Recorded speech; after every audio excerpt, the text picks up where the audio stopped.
दिक के विपरीत करेंगे, जिस दिशा में किया था ना उसका ठीक काल में जो किया था ठीक उल्टा उसी के दिशा में करेंगे। काल विपरीत परत्वा परत्व अनुमेया दिक, दिक के विपरीत परत्वा परत्व के अंदर अनुमेय था काल, और काल के परत्वा परत्व विपरीत अनुमेय है दिक।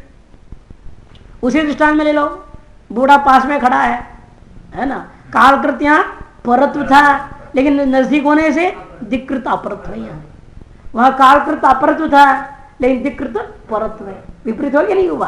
काल की व्यवस्था से जो परापर था उसका ठीक विपरीत परापरत्व वाले का नाम ही दिशा है। काल के विपरीत जो परत्व परत्व के द्वारा अनुमेय भूत द्रव्य का नाम दिशा है। एका नित्या विच, वह एक है, दिशा जो है अनेक नहीं एक ही है। 8 दिशा 10 दिशा इत्यादि जो बोलते हैं बकवास है, एक ही एक है। और 100 पाई जितनी इच्छा उतनी बना लो, 8 बना लो, 10 बना लो, 16 बना लो, 20 बना लो, मर्जी तुम्हारी, इतनी चाकरण करते जाओ उपाधि। वास्तुशास्त्र में आप बताते हो नृत्य कोण, ईशान कोण, हाँ ये सब हम तो सूर्य के आधार पे तो कर रहे हैं, उपाधि से तो कर रहे हैं। हम पूर्व बताए, समझते पूर्व क्या है? उदयाचल संहिता या दिक्सा पूर्व। उदयाचल, उदय जो सूर्य हो रहा है उसके सन्निहित जो दिक् है उसको हमने नामकरण कर दिया पूर्व।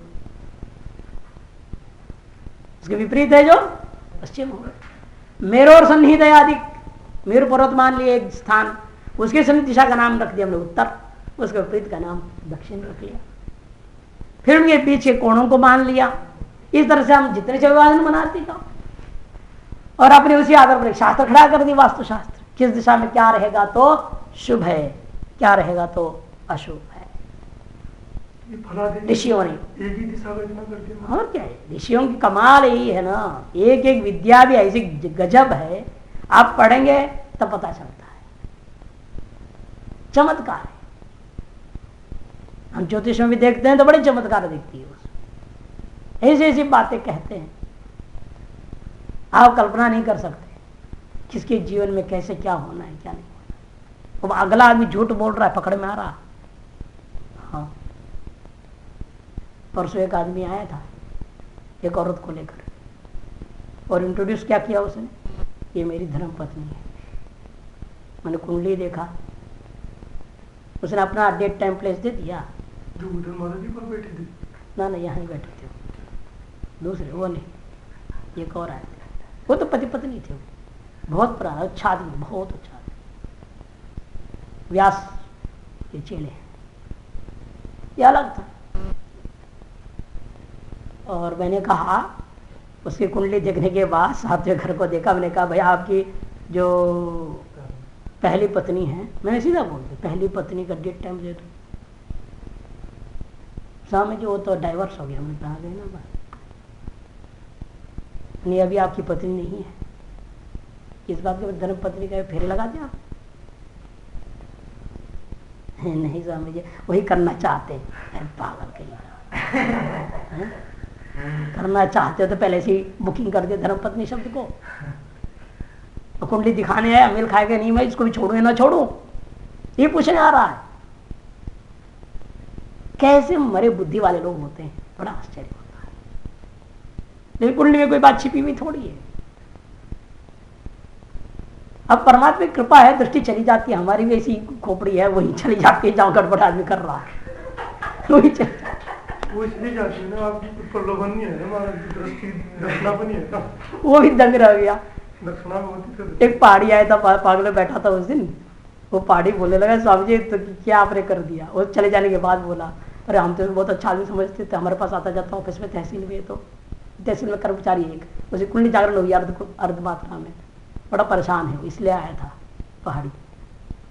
तो वो बोल रहा है स्वामी जी बहुत अच्छा आदमी मान रहे, तब पता चला तो पत्नी का डाइवर्स भी कर रखा है, इसको जो घूमते हुए इसकी लुगाई है ही नहीं। मैंने कहा कोई बात नहीं, जाने दो, उसके अपने कर्म उसके साथ, तुम क्यों परेशान है। तो ज्योतिर्विद्या ऐसी है, यदि यहाँ उसके हृदयंगम कर लीजिएगा, आप जिस दृष्टि डालेंगे जो भी उसमें गड़बड़ी है उसकी सही सही दृष्टि आ जाएगी, आगे जितना छिपा है। और कई बार इसमें बोलते भी नहीं, क्या बोल के फायदा है, छोड़ो भाई इसको। बोलने से असर तो करने वाला है नहीं। भैंस के आगे बिना बाजे वाली बात है क्या फायदा है। ये लोग उपाय लिख देते हैं, हमें पता वो भी कितना करेगा नहीं करेगा, हम वो भी जानते हैं, करना तो है नहीं उन्होंने। लिख करके देते जाओ भाई, हमने करो तो भला, ना करो तो भला। तभी हमारे सब मकान बने और ठेकेदार भी आए थे, हमने बच्चों की सब कुंडली लेकर 2007-2006 में लिख के दिया हूँ सारा, कुछ भी नहीं किया। अब बेटा गोता खा लिया तो गुंडागर्दी में चला गया, 10वीं फेल होकर के, तब भागे भागे आया, महाराज बचाओ क्या। मैंने कहा ये जो लिखा था तुमने क्यों नहीं कराया। तो उस समय में बोलता तेरा बेटा बदमाश बनेगा, तो मानेगा? बोल सकता हूँ किसी को, बोल दूं आपके बेटा बदमाश बनने वाला है, वो कहेगा चलो पाखंडी पंडित बोल के भगेगा, हमें गाली देगा। वो हमारे बेटे को ऐसे बोल रहे, इतना सीधा साधा लड़का है, भोला है, ऐसे सोचते हैं लोग। इसलिए कई बार बोला नहीं जा सकता है, हम बताएंगे नहीं उनको, अब क्यों लिख के देते, उपाय करो ठीक रास्ता जाएगा, नहीं किया तो गलत रास्ते पे चला। मैंने कहा अब भी देर नहीं, दोबारा बता रहा हूँ, कुछ नया लिखने की जरूरत नहीं, इन्हीं को करो, कराओ, सुधरेगा वो। हर विद्या ऐसी है, ये सब दर्शन भी क्या विद्याएं तो है, ऋषियों ने ऐसे थोड़ी लिख दिया है। ये सारी विद्याएं हमारे जीवन में बहुत उपयोगी है, इन सबको अपनाते हम सही रास्ता चल सकते हैं। लेकिन वही है कि अनादिकालीन जो अविद्या है, कभी कभी वो ग्रहों के फल ऐसा होता है कि एकदम मन को, बुद्धि को कंट्रोल कर देता है, दबा देता है। विवेक आपके काम, आप सब जानते हुए भी आप सही काम करेंगे, गलत फंस जाएंगे, ये हो जाता है। कर्मफल भोग, प्रार कर्मफल हो सकता है। लेकिन जल्दी विवेक आ जाती है, आप ईश्वर आधारित है तो इस ईश्वर को हम हर घर में कहाँ बिठाना है, कहते पूर्व दिशा में, और जो है ईशान कोण में देवता की स्थापना करो, वहीं रखने से तुम्हारा लाभ ज्यादा होगा। और पीछे राक्षसों के कोण में रखो तो देवता को दबा देगा, फल क्या देगा, नैऋत्य कोण में। ये सब चिंतन करते हैं। इसे दिशाओं की जो व्यवस्था है वह एक है, वह नित्य है, विभू होते हुए भी उपाधि को लेकर के हम अनेक कर देते हैं। वही करें संख्या इसमें कितने गुण है, संख्या परिमाण पृथक संयोग विभाग, 5 ही गुण है, संख्या परिमाण पृथक संयोग और विभाग। पूर्वादि प्रत्यय अनुमीया, पूर्वादि प्रत्ययों के द्वारा उनका अनुमान किया जा सकता है। तेषाम अन्य निमित्त असंभवात, उनका अन्य कोई भी निमित्त हो नहीं सकता। पूर्वस्मिन् पश्चिमे वा देशे स्थितस्य वस्तुनः तादवस्थ्यात्, कि पूर्वस्मिन् पश्चिमे वा देशे स्थितस्य वस्तुनः तादवस्थ्यात्, क्या दिशा किसी में भी रह रहा हूं उसे क्या फर्क पड़ना है, वस्तु तो वस्तु ही है, वैसे का वैसे ही रहेगा। पूर्व या पश्चिम देश में स्थित वस्तु तो उस एक ही अवस्था में रहती है, अवस्था में कोई फर्क तो नहीं पड़ा। वर्तमान काल में वहां भी है, वर्तमान काल में यहां भी है, एक कालावच्छेदी ना अनेक पदार्थ विभिन्न दिशाओं में रह जाते हैं। इसलिए कहते हैं तेषाम अपि अन्य निमित्त असंभवात्, क्योंकि पूर्वादि प्रत्यय जो के द्वारा जन्मीभूत है जो दिशा है उसके अन्य कोई निमित्त हो नहीं सकता, क्योंकि जिस किसी भी दिशा में जो कोई भी वस्तु पड़ा हो उस वस्तु वह अवस्था वाला निश्चित रूप में गृहीत होता है। साच एक कापी है ना, वह दिशा एक होने पर भी सवितु तत्त देश संयोग उपाधि वशात, सविता माने सूर्य के उन देशों का संयोग को रूपी उपाधि की वजह से प्राच्य संज्ञा लभते, पूर्व पश्चिम उत्तर दक्षिण आदि अनेक संज्ञाओं को प्राप्त होती है। दिशा का लक्षण क्या हुआ, अकालत्व सती अविशेष गुण हुआ, महती दिक्। अकालत्व सती वो काल से भिन्न है, और अकालत्व मैंने काल भिन्नत्व सती, अविशेष गुणवत्व सती महत् परिमाणवत्व दिक्। अथवा तर्क में जैसे लिखा आपने प्राच्यादिवार हेतु असाधारण हेतु दिक्। अथवा तीसरी भी लक्षण हो सकती है दूरत्व अंतिकत्व धी हेतु दिक, दूरत्व और समीपत्व हेतु का जो ज्ञान का हेतु, दूरत्व और समीपत्व धी, धी मने ज्ञान का जो कारण है उसका नाम दिशा है।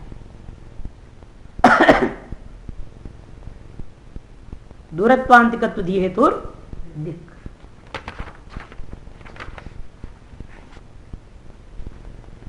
इस प्रकार से दिशा का आप अलग अलग लक्षणों को देख सकते हैं। और यहां भी एक अनुमान आप कर सकते हैं कि मूर्त संयोग विशिष्ट, अधिकतर मूर्त संयोग आजकल क्या अनादिकालीन परंपरा है ये। पहले जमाने पेड़ों में रंग लगा देते थे, जो रोड है सड़क होता था, सड़क किनारे पेड़ों में रंग लगा देते, अभी लगाते हैं। और उसमें नंबर लिखते थे, नंबर संख्याएं, संख्या लिखी जाती थी पेड़ों पे। उसके जो छाल होता था इतने जगह काट दिए और वहां पर लिख दिए, वो मिटेगा नहीं, ऐसे करते थे। उसको खरोद दिए नंबर को, फिर उसे कुछ ऐसे लेप बनाते थे, उसको चिपकाए, मिटता कभी नहीं था। जैसे वो था ना क्या बोलते हैं लाक्षा जैसी चीजें, उसे गोंद वगैरह मिला करके वो नंबर हमेशा परमानेंट रखता था। और इतने पेड़ पार कर दिया नंबर, उतना मैंने इतने किलोमीटर या इतने मील दूर अपने चले आए। उतने पेड़ों का संयोग साक्षात नहीं है, दिग द्वारा, आकाश द्वारा, दिग द्वारा संयोग होकर के आप वहां पहुंचे।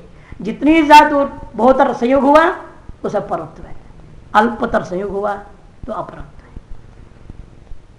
आजकल तो पत्थर होते हैं, पत्थर लगा देते हैं, मील का पत्थर बोलते हैं, मील का पत्थर, एक एक मील पे भी एक पत्थर लिखी रहती है, वहां ये अमुक स्थान के लिए इतना दूर है, इतना दूर लिखा रहता है। ट्रेन में जो होता है, रेलवे में ट्रैक, वहां भी खंबे होते, खंभों के ऊपर लिखे रहते हैं। मैंने हर किसी भी तरीके जाओ उसमें अपनी अपनी व्यवस्था है, उनकी दूरी पता लग जाए। एरोप्लेन में अपनी व्यवस्था है उनकी मील भी अलग होती है, एरोनॉटिक मील बोलते हैं उसको। ये मील से बराबर नहीं, बहुत लंबा को एक मील बोल देते। तो उस तरह उनका भी एक संयोग हो रहा है, बादलों का संयोग पार पार हो रहे हैं, जो भी है, या आकाश या वायु का संयोग के पार करते हुए जा रहे हैं। तो है संयोग सर्वत्र। बहुतर संयोग हुआ तो परत्व है, अल्पतर संयोग हुआ तो अपरत्व।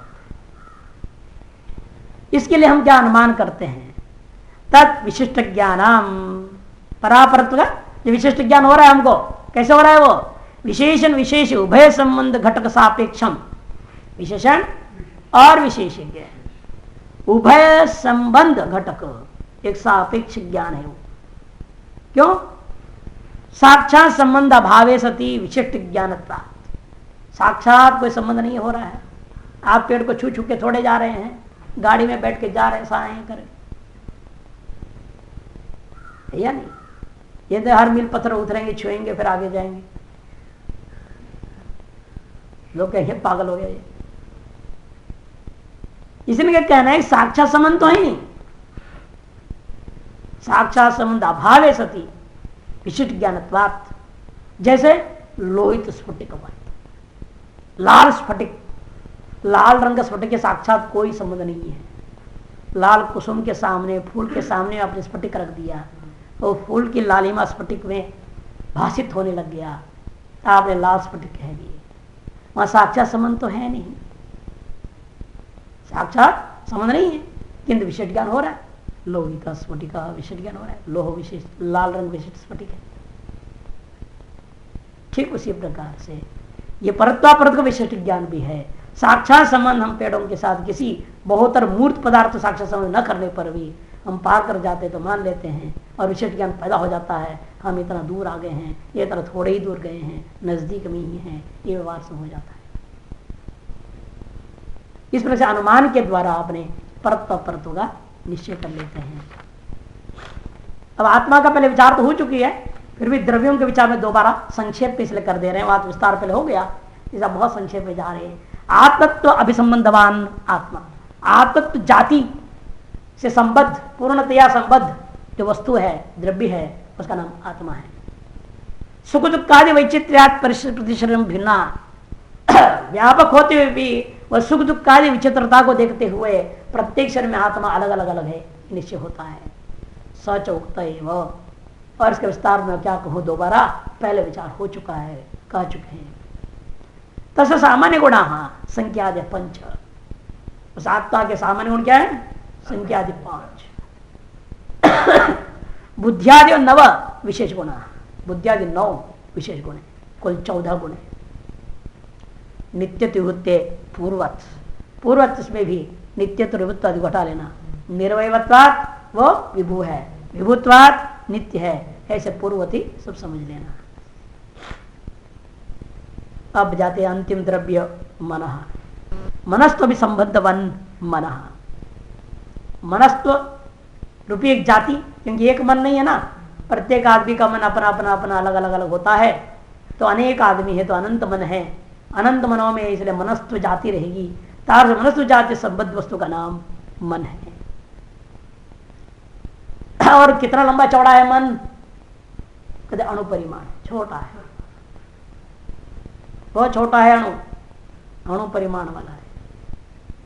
इतना तेजी से भागता है आपको पता भी नहीं चलता है, सारा काम कर जाता है, देख भी रहा है, सुन भी रहा है, पढ़ भी रहा है, लिख भी रहा है, बड़ा गजब है ये मन। सब इंद्रियों के पास दौड़ जाता है, बिजली जैसे चमक, फटाफट। ये काला बच्चे कितने काम कर लगता है काला अच्छे देना, ऐसा नहीं है तो क्रम से ही जा रहा है, लेकिन इतना वेग है उसके अंदर कि आपको लगता है कि इसे मनोजवम मारुत तुल्य वेगम, मन के समान जब वेग वाला और कोई वो संसार वस्तु हो नहीं सकता। सबसे वेग वाला है तो वो मन है, इसलिए उसकी तुलना दी गई हनुमान जी को, मनोजवम मारुत तुल्य वेगम, मन के जैसे वेग वाला, वायु के जैसे वेग वाला।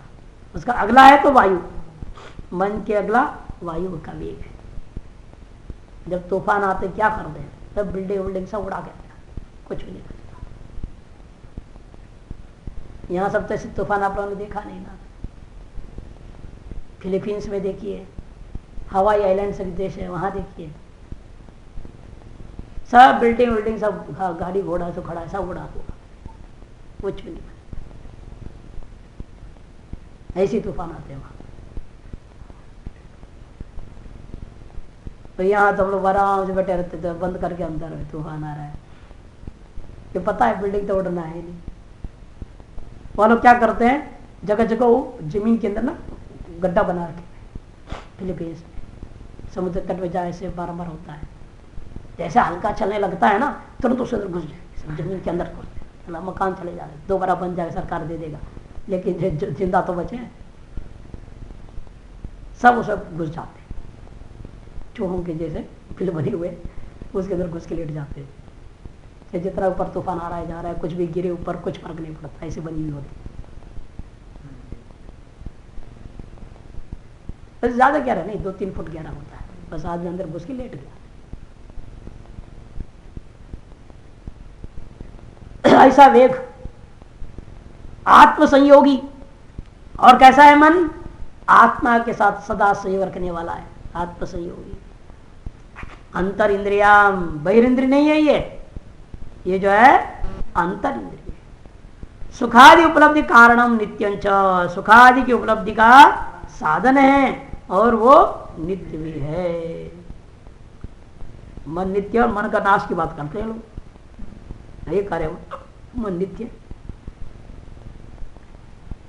यावद मोक्ष तब तक नित्य है। नित्य का तात्पर्य है शरीर के साथ ये मरेगा नहीं, शरीर के साथ साथ ये मरने वाला नहीं है। जैसे अन्य इंद्रियां हैं शरीर के साथ मरते नहीं है, जिंदे रहते हैं, दूसरे शरीर में चले जाते हैं, वहां काम करने लग जाते हैं। उसे ये भी मन भी ऐसा ही है, शरीर के साथ मरता नहीं, इसलिए उसको नित्य कह दिया। नहीं तो स्वयं नैयायिक लोग ही 21 प्रकार के दुख ध्वंस में 6 इंद्रियों के अंदर तो मन को भी ले लिया। 6 इंद्रियां, 6 विषय, 6 ज्ञान, ये तो 18 है ना। 6 इंद्रियां, 6 विषय और इंद्रिय विषय संबंध से जो 6 प्रकार का ज्ञान, 18 हो गया। सुख दुख और शरीर 21 प्रकार के दुख मानते वो। इसे मन का नाश तो मान ही रहे, दुख का ध्वंस मानते हैं, मन को दुख रूप मान के उसका ध्वंस मान रहे हैं। इसलिए इनका नित्य का तात्पर्य इसलिए समझना चाहिए कि यावत मुक्ति नहीं है तावत पर्यंत नित्य है। संख्या दष्ट गुणवत, संख्या 8 गुणों वाला है ये। तब संयोग है ना बाह्येन्द्रियम अर्थग्राहक भवति, इस मन के संयोग के द्वारा बाह्य इंद्रिय भी विषय को ग्रहण करने में समर्थ होता है। यदि मन का कांटेक्ट टूट जाए बाह्य इंद्रियों के साथ, फिर बाह्य इंद्रिय विषय को प्रत्यक्ष नहीं कर पाएंगे, वो ग्रहण नहीं कर पाएंगे, देखता रहेगा लेकिन पकड़ेगा नहीं। अंदर मन पकड़ेगा तभी पकड़ेगा। ये पागलों को क्या है, पड़े रहते हैं, उन्हें पता ही नहीं आगे कोई आ रहा है जा रहा है क्या हो रहा है, आंखें खुले देख भी रहे हैं, अपने ऐसे होते पागल अपने बड़ बड़ बड़ बड़ बोलते रहते कुछ भी। एक बैठे रहते हैं। हाँ ऐसे पागल देखा हो, उपांशी बोलता था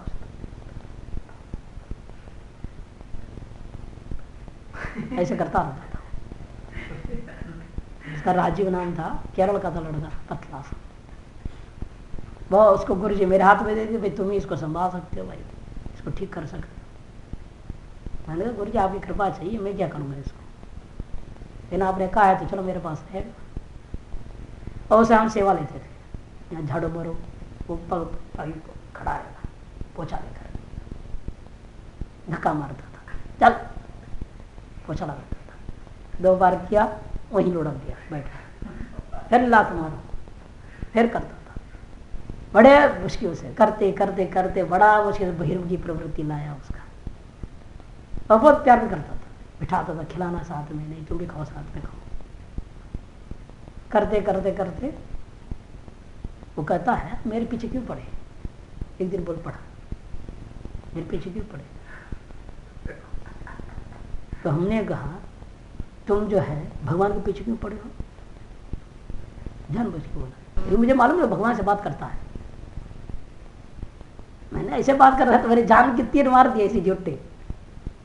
तुम भगवान के पीछे क्यों पड़ा है। एकदम शौक हो गया, कंपने लगा, पसीना छूटी उसकी। आप कैसे जानते मैं भगवान से बात करता हूँ।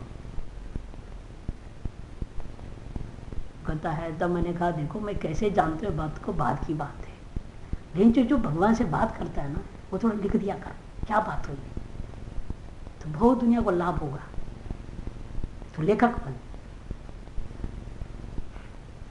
क्या दिमाग में उसका, हाँ ठीक कहते हैं ठीक कहते हैं।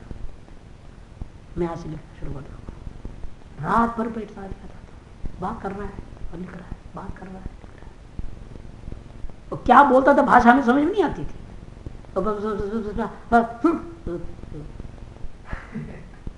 ऐसे करेगा पता नहीं क्या वो एक्शन करता था। और फिर भगवान उसको जवाब देते थे, फिर वो लिखता था। और उसके लेख आज तक छपते हमारे पूरा आश्रम में। इतने सारे लेख लिख लिख करके वो दे दिया, गजब एक से विचार। तो 6 महीने के अंदर ठीक हो गया। अंदर सारा निकल गया ना, अंदर भरा रहा था वो सब निकल गया, निकल गया। लिखने का काम किया उसने, बहुत बढ़िया हो गया, सब निकल गया। उसके बाद नॉर्मल हो गया। नॉर्मल हो गया तो मेरे पास आया था, मैंने अपना काम पूरा कर दिया है। और मेरे अंदर जो एक पीड़ा थी परमात्मा की संदेश, जो कोई सुनने को तैयार नहीं है, और आपके माध्यम से वो संदेश अब इस आश्रम में सुरक्षित है और ये छाप रहे हैं, तो विश्व में चला जाएगा। मेरा जीवन सार्थक हो गया। उन्होंने कहा तुम क्या करना चाहते हो। जब मैं घर जाऊंगा, शादी करूंगा, तो अपना गृहस्थ जीवन बिल्कुल नॉर्मल हो गया। तो ऐसे ऐसे लोग होते हैं। और उनको बाह्य इंद्रिय देख रहा है, बोल रहे हैं, हम लोग धक्का मार रहे हैं, कुछ कर रहे हैं, होश ही नहीं रहता था, क्योंकि मन उसके साथ समझ रही है ना, मन तो उधर दूसरे कहीं जुड़ा हुआ है। जब तक मन इस बाह्य इंद्रिय से जुड़ता नहीं है, तब तक ये बाह्य इंद्रिय भी विषयों को ग्रहण नहीं कर सकते। ऐसा विलक्षण तत्व ये मनस तत्व है। इसलिए कहते हैं तत्संयोगे नैव बाह्येन्द्रियम अर्थग्राहकम भवति, अतएव सर्वोपलब्धि साधन। इसलिए कहा जाता है सकल विषयों की उपलब्धि ज्ञान का साधन मन है। रूप रस गंध स्पर्श सकल उपलब्धि तच्चन्ना प्रत्यक्षम, और मन का कोई प्रत्यक्ष नहीं कर सकता, अनुमान ही करते हैं। आज मेरा मन खराब है, आज मेरा मन प्रसन्न है, ये सब आप अनुमान करते हैं। आप अपने मन को थोड़ी देख रहे हैं। मन किसी को दिखाई नहीं देता। लेकिन मन से जो क्रियाकलाप हो रहे हैं उसके आधार पर आप अनुमान कर लेते हैं सब ठीक ठाक चल रहा है तो मन प्रसन्न है। प्रतभक्षे था, सवेरे सवेरे उठा और उसी समय ऐसा बात हो गई, ऐसा फोन आ गया, दिमाग खराब हो गई, अनुमान ही कर रहे हैं। इसलिए कहते कि भाई देखो तच्चन्ना प्रत्यक्षम अपितो अनुमान गम्य, अनुमान से गम्य। अनुमान कैसे किया जाता है? तथा ही सुखादि उपलब्ध चक्षुराज अतिरिक्त कर्ण साध्या, जो सुखादि का अनुभूति है वो चक्षुराज से भिन्न किसी न किसी कर्ण के द्वारा ही साध्य। असत्सु भी चक्षुरादिशु जायमान, कि चक्षुरादि सब सो जाएं तो भी आपका सुख दुख स्वप्न में और सुषुप्ति में अनुभव में आ रहा है। सुख दुख हो रहा है ना, दुख भी होता है स्वप्न में, तो सुषुप्त सुख तो होता ही है। इसलिए मानना पड़ेगा, कहते कि भाई असत्सु अपि चक्षुरादिशु, चक्षुरादि का न रहने पर भी जायमानत्वाद वह सुखादि का ज्ञान उत्पन्न होता है। यद वस्तु यद भी नहीं उत्पन्न तत्अतिरिक्त कर्ण साध्यम, ये व्याप्ति है। जो वस्तु जिसके बिना उत्पन्न हो जावे वह वस्तु निश्चित रूपेण उनसे भिन्न किसी कर्ण के द्वारा साध्य है। यथा कुठार बिना उत्पद्यमाना पचन क्रिया तद अतिरिक्त वन्यादि कर्ण साध्या। जैसे कुठार के बिना, कुठार रूपी साधन आपके पास है ही नहीं, फिर भी पचन क्रिया हो गई। इसका मानना पड़ेगा कुठार से भिन्न कोई ऐसा साधन था जिसने पचन क्रिया को उत्पन्न किया। और साधन कौन है? कुठार से भिन्न वन्य है। ठीक उसी प्रकार से चक्षुरादि के बिना सुखादि उपलब्धि हुई है तो मतलब मानना पड़ेगा उस चक्षुरादि से भिन्न कोई कारण जरूर था जो सुखादियों को अनुभव कराया है। वह भिन्न कारण कौन है? कहते वही मन है। इति तदतिरिक्त वन्यादि कर्ण साध्या यच्च करणम तन्मना, और वह कर्ण कौन है? उसका नाम मन है। क्यों? वह तच्च चक्षुरादि अतिरिक्तम, वह चक्षुरादि से भिन्न भी है। तच्च अणुपरिमाणम, वह अणुपरिमाण वाला होता है। इति द्रव्यानि उक्तानि, इस प्रकार से द्रव्यों पर चर्चा पूरी हो जाती है। द्रव्य पर चर्चा पूरा तो हो गया। सुखादि साक्षात्कार कर्ण साध्य, जन्य साक्षात्कारत्वात् चाक्षु साक्षात्कारवत, यह अनुमान कर लेना। सुखादि साक्षात्कार क्या है? अहम सुखी, अहम दुखी इत्यादि है सुखादि का साक्षात्कार है। और साक्षात्कार कैसा है? किसने से कर्ण के द्वारा साध्य है। क्यों? जन्य साक्षात्कार, जन्य साक्षात्कार होने से चाक्षु साक्षात्कार के समान। ये दृष्टांत अन्वय दृष्टांत, वो व्यतिरिक अनुमान था, ये अन्वय अनुमान।